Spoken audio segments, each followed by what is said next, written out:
Hi, everybody. I'm Crystal Haynes. Tonight on Greater Boston, the awe, praise, and some criticism that's followed the unveiling of the Embrace, a new statue in Boston Common honoring Dr. Martin Luther King Jr. and Coretta Scott King. Then, Gwen Stefani claiming she's Japanese and other celebrities profiting off of other people's cultures. Where's the line between appreciation and appropriation, and what happens when these public figures keep crossing it? It was the moment that many Bostonians had long been waiting for, the unveiling of a statue 5 years in the making. It honors Dr. Martin Luther King Jr. and Coretta Scott King, who met and fell in love in Boston. Let's enjoy this historic moment. Let's celebrate this beautiful work of art. Let's celebrate the enduring impact of the King legacy. Let's celebrate the Boston we are becoming together. So Friday afternoon, city officials, community leaders, and plenty of others gathered on Boston Common to be among the first to see the Embrace. It's a 38,000-pound bronze statue of King's arms embracing each other in a hug. And it's based on this photo of the couple celebrating Dr. King's 1964 Nobel Peace Prize. The more than $10 million work of art was met with some mixed reactions, though. Some questioned whether the money could have been used in better ways, while others celebrated the statue and what it represents, including Boston Globe columnist Jeneé Osterheldt, who called the Embrace, quote, perhaps Boston's most beautiful and radical work of public art. Jeneé joins me now, along with Reverend Liz Walker, co-founder and co-chair of Embrace Boston. This is the group behind this memorial and the broader equity efforts in the city. She's also an award-winning former journalist, activist, and a pastor at Roxbury Presbyterian Church. Thank you so much for joining me, ladies. Delighted to be here. So I want to start, Jeneé, with your incredible column about the Embrace. Tell me about what you want folks to take away from that piece of writing, because we just pulled a quote. You called it a radical work. Why is it radical? So we have very few works of public art that celebrate Black leaders, and even fewer works of public art that celebrate love. Most of our monuments in this nation are tributes to war and the victors of it, or those who sacrificed in the violence of war. It's where the nation was rooted, it was birthed by violence, so it's no wonder that so often the things we put money behind to tell a public narrative are violent. So for something so tender and soft as the King's arms wrapped around each other, holding each other and lifting each other up, it's beautiful, it's radical, it's a narrative that is not just, it's very often denied from Black people. Us being able to express love that way, so tender and beautiful and revolutionary, we don't get to have that. We don't get to have joy. So anytime we take it, make it, and cultivate it, it's a radical act. And for Hank Willis Thomas to have chosen that form of expression, it's special, it's powerful. I know people are upset that their faces aren't there, but I think that allows for all of us to see ourselves in the Embrace, for all of us to be held, for us to ask ourselves, who are you holding lately and who are you holding space for? Are you embracing yourself? Do you love yourself? Can you love others? I mean, that's the beauty of abstract work. But I have to say, it seemed like all of the folks who were perhaps confused by what it looked like, didn't understand the intent behind the art, or say they don't understand it. It felt like some of that was drowning out the purpose and the message that the Embrace and the Embrace Committee was trying to get across. Liz, do you think that some of the rhetoric, the folks who were like, we don't understand what it looks like some other things, do you think that started to drown out the message? You know, what we forget here is that we're talking about eternity. This statue, this memorial is going to be there when I'm gone, baby. It's going to be there when you're gone. That's the whole point of it. So it's going to take time to have discussions about it. I love the fact that we're discussing it. I never would have thought of it like some people think about it, but art is supposed to engage us. It is never going to satisfy everybody. It's never going to be something that we all see in the same way. Jeneé's column was fabulous, but what I want to add to her writing about this tender love is what the Kings embody, and their work is about the power of love. Because this love that starts in a tender embrace is also the love that transforms hearts. You see, and we don't talk, just like Jeneé wrote, we don't talk about love in the public square. Well, now we have an opportunity to talk about it and to talk about all of its power, its transformative power, because that was what catapulted King into this movement. And for one shining moment, it worked. So, can we do something about that? The rest of this conversation is expected. I'm not surprised by it. I was surprised by some of the low-endedness of it, but you know what? I'm old school, so I guess that's how we talk now. But I wasn't surprised that we would have controversy about it. But did it have to be radical is my other question, because I think about when we're talking about the civil rights movement, when we're talking about other social movements, sometimes you need a thing that may shock some people or may be a little bit confusing to some people. And I wondered if it had to be radical. What do you think, Jeneé? I think no matter what, it would have been met with some backlash. I think even if we did a beautiful statue, like the most important, like one of our other most important works, like we did something like our Phyllis Wheatley piece, I think there still would have been some conversation about, was the nose right? Or there's always some backlash, especially when you're dealing with public art. Did it need to be radical? Liberation, to me, is our most important love language. So it's always going to be radical. It's always going to be radical. It's always going to be pushing against a certain narrative or a certain lie we believe about what it means to be celebrated and what freedom should look like and feel like. I don't feel like it drowned out the celebration of the moment. I was there on Friday. I was there on Sunday. Like, the joy in this city was felt. So I don't think that drowned away. What bothers me is I don't think that this monument is erasing Black and brown people in Boston. And that keeps getting said. I think who's being erased are the Black and brown people, such as our iconic Reverend on this call, who have been working for decades to get work like this made. When you say things like, oh, the Embrace is racist, or it represents how Boston treats its people of color, you're taking away from the work that all of these Black and brown folks have been doing for generations. It's like a lot of people who don't live in our city or who don't pay attention don't know who's behind this work. And the people behind this work are mostly Black people.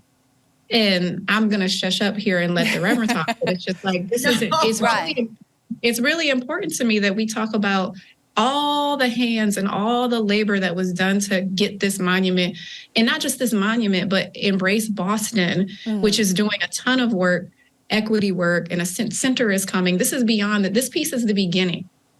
Well, and for folks who may not know what Jeneé is speaking of, there has been some criticism that just because it is arms and shoulders, that it is a dismembering of Black bodies, and therefore it is racist. That's one of the things that's on social media right now. But Liz, I do want you to speak to that, this concept that because it is just arms and shoulders, that it's racist, that we could have done a statue that was more recognizable, that honored King and Coretta Scott King in a different way. What do you say to these folks who seem like they like, as we talked at the top of the show, maybe trying to drown out the work that Embrace Boston has done?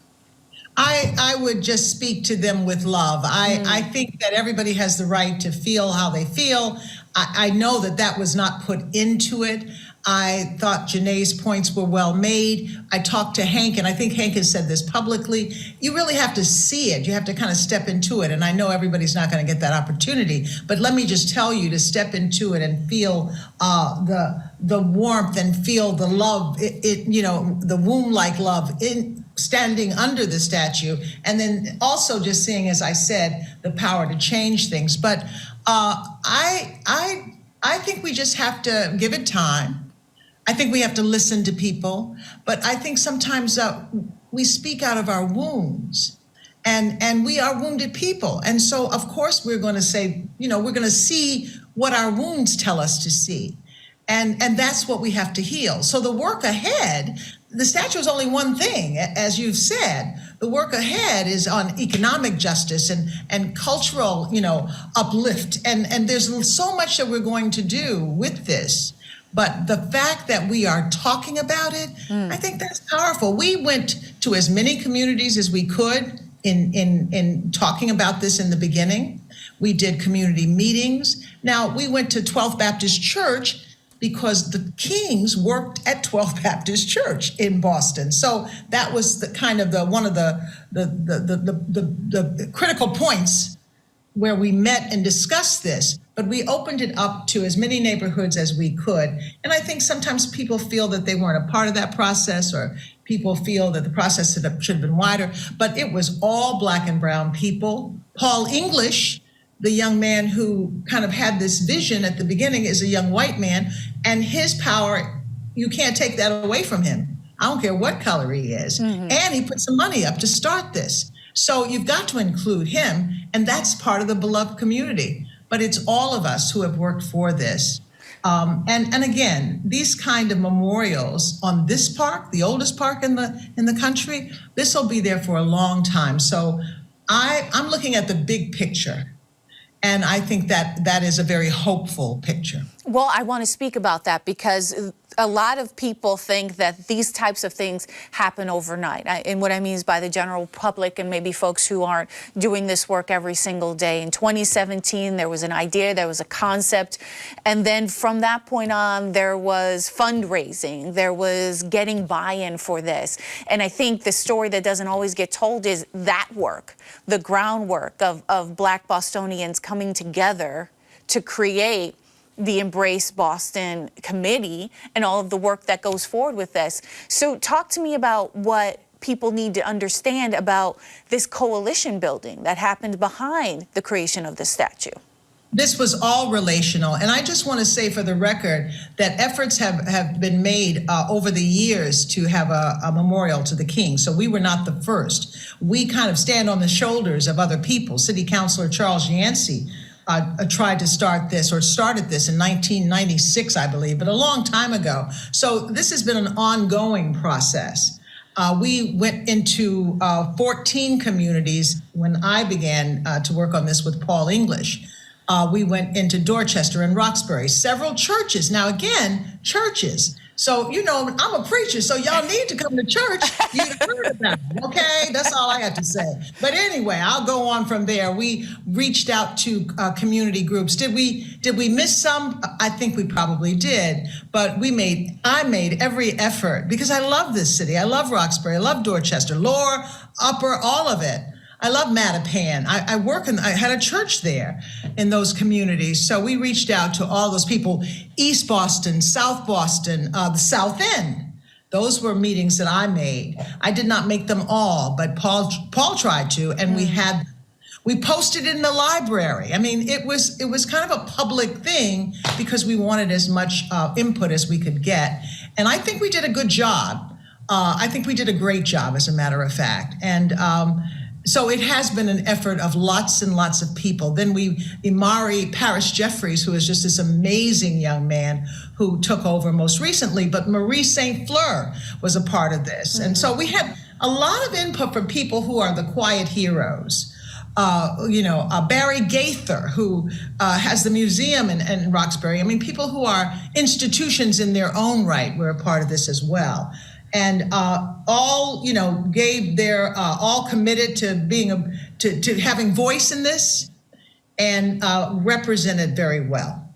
Well, unfortunately, we're going to have to leave the conversation there, but certainly more to talk about as we move forward, because as you mentioned, Reverend Walker, once you go to the statue, it'll be there for a very long time for folks to go to and experience. So, Jeneé Osterheldt and Reverend Liz Walker, I want to thank you so much for your time. Thank you. Thank you. Thank you. Next up, Gwen Stefani is a lot of things. Pop star, fashion designer, and coach on NBC's The Voice. One thing she isn't is Japanese, though it hasn't stopped the singer from claiming that she is and profiting from its culture repeatedly throughout her career. There was her 2004 album, Love Angel Music Baby, which was heavily inspired by Japan's Harajuku subculture and the 4 Japanese and Japanese-American backup dancers she hired to help promote this album. Then in 2008, she launched a fragrance line called Harajuku Lovers, sold in bottles made to look like Stefani and her backup dancers. And then just last week, when given a chance to reflect on those projects, well, Stefani doubled down, telling Allure magazine that after a trip she took to Japan several years back, she told herself, quote, "My God, I'm Japanese and didn't know it." Well, neither did the rest of us, probably because Stefani is really Irish and Italian-American.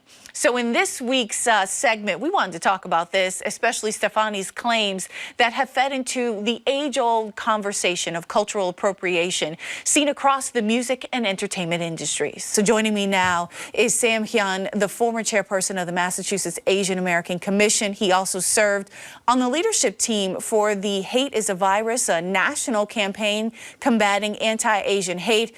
And Candace McDuffie, she is senior writer at The Root. Thank you so much for joining me. Thank you for having us, Crystal. All right, so let's get into it, because we just named some what I would call alarming examples of cultural appropriation. And so, Sam, it appears that, you know, she's doubling down on this claim and has no regard for the harm that it is causing Asian and specifically Japanese communities.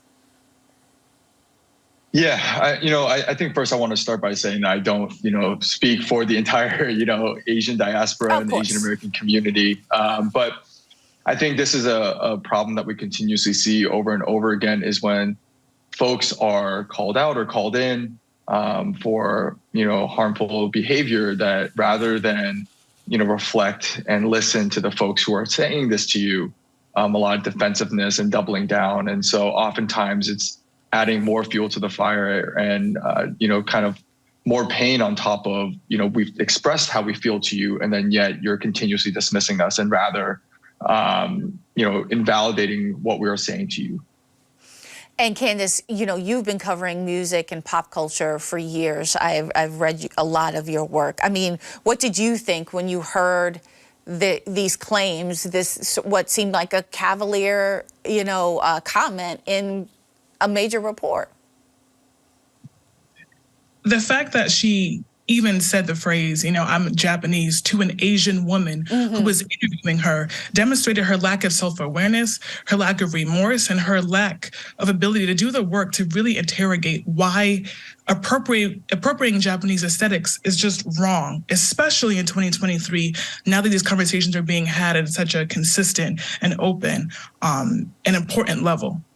Well, I also want to pull up another quote here. When speaking to Allure about her admiration and use of Japanese culture, Stefani said, quote, "If people are going to criticize me for being a fan of something beautiful and sharing that, then I just think that doesn't feel right.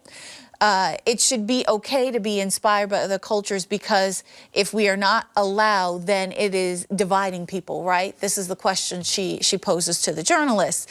It seems it's more than just this admiration piece. She is profiting from a culture and has done so for years.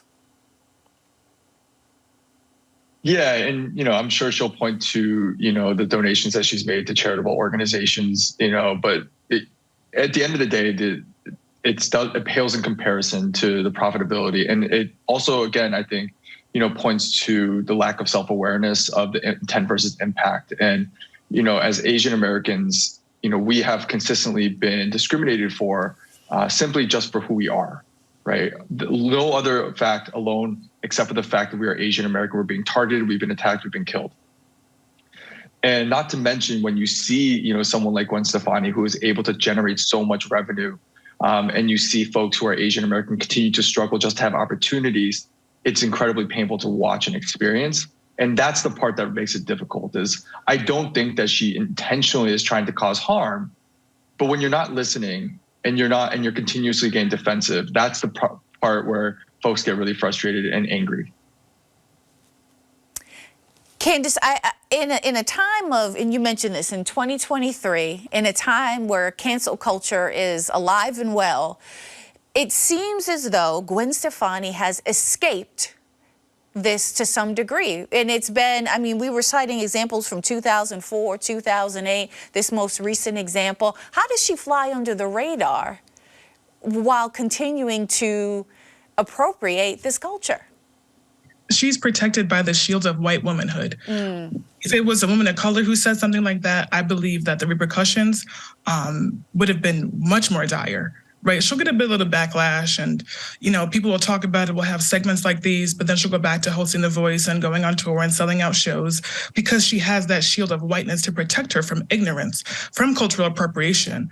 It's nothing new in pop culture.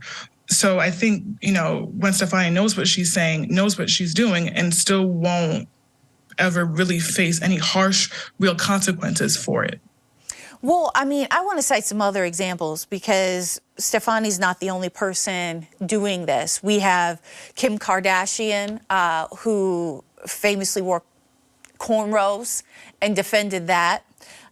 We have Katy Perry in 2013. She wore a geisha costume to the AMAs. I mean, all of these people are still very rich and very much profited against the appropriation here. And it seemed like the conversation didn't lead to any change. They continue to do this. I think, too, what's so infuriating about it is that, you know, as mentioned earlier, Asian American people are dying in this country because of racism. You know, when the former president, Donald Trump, said, you know, COVID-19 is, you know, the China virus, and we saw the uptick in racial violence against Asian Americans, Gwen Stefani didn't say anything. Katy Perry, she was silent. And I feel like the problem is you extract their aesthetic and their beauty, their culture for money. And then when it comes to actually standing in solidarity with these people, when they actually need it, when their lives depend on it, you don't say anything. And that's what bothers me so much about cultural appropriation from these artists. Sam, speak to me about that because it has got to cause an enormous amount of harm here. Yeah, and I think part of the other, you know, part is why I want to bring up is oftentimes we have these conversations. What will also happen is then someone will go and speak to somebody in Japan or in Asia and be like, well, do you have a problem with this? And then they'll be like, well, I don't understand the problem. I don't see the issue, but it's taking out so much context and nuance, right? And this is a very, you know, topic that context and nuance is so critically important. And you're talking to folks in Japan who are, you know, part of the majority, and they're, you know, it's a very homogenous society over there. And so they haven't experienced racial discrimination here in the United States. And they don't understand why it is so frustrating to watch time and time again. You see someone like Gwen Stefani, who is a white woman, continuously profit off of the back and the culture that is not hers.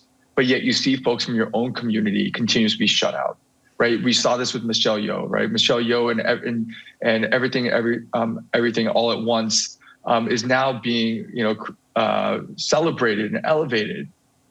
But it took her 40 years to get to that point when she's been brilliant from the beginning.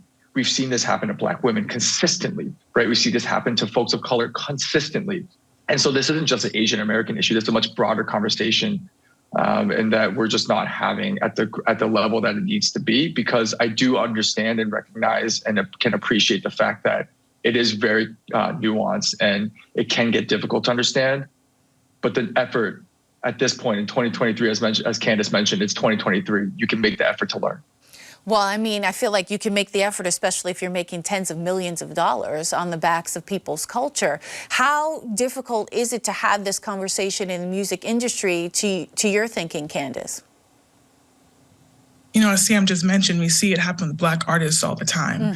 This is why Miley Cyrus or a Justin Timberlake or even a Katy Perry, again, can sit here and dip into Black culture when it's convenient for them. It's a dog whistle sometimes for depravity, a dog whistle for inappropriateness, for just being raunchy. And then when they made their point, they leave. take the money and they leave. And it happens over and over again. And then you have, untalented artists like Macklemore and Jack Harlow rapping. No talent, okay? And it's infuriating because you don't even want to sit here and study the art that you're trying to emulate for money. You just do what you got to do, take the money and leave. So it's going to happen, but it's so frustrating and so disheartening that it just continues. There's no real change in the industry.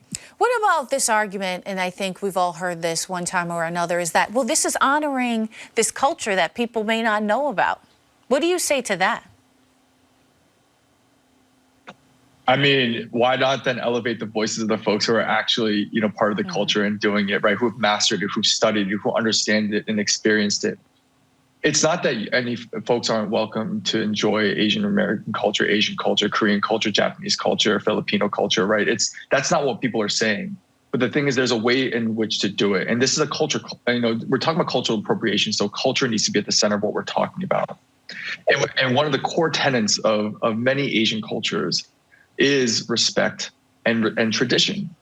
And so, and this isn't just an Asian American cultural phenomenon or tenet, but in anything that you do, folks aren't going to be angry if you approach it with the kind of respect that it deserves, quite frankly. And when you come in and do it however you want, and then afterwards, when folks try to call you out on it, you double down and get defensive.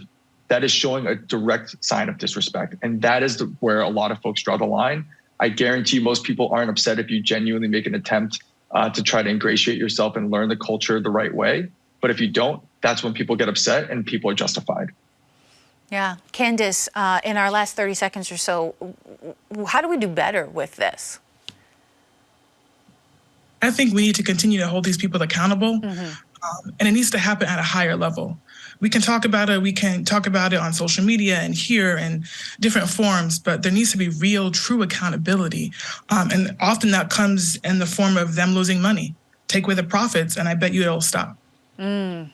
Well, that's certainly one way to do it, absolutely. Thank you so much for your time. Candace McDuffie and Sam Hyun, thank you so much for your time. I appreciate it. Just such an important conversation to have. All right, everybody. Well, that's it for tonight. We'll be back tomorrow with GBH News' Deputy Investigative Editor, Jennifer McKim. She's going to be talking about her latest story, Working Like a Slave, Why Human Trafficking in Restaurants is Underreported. That and more tomorrow at 7. Thank you so much for watching. I'm Crystal Haynes. Good night.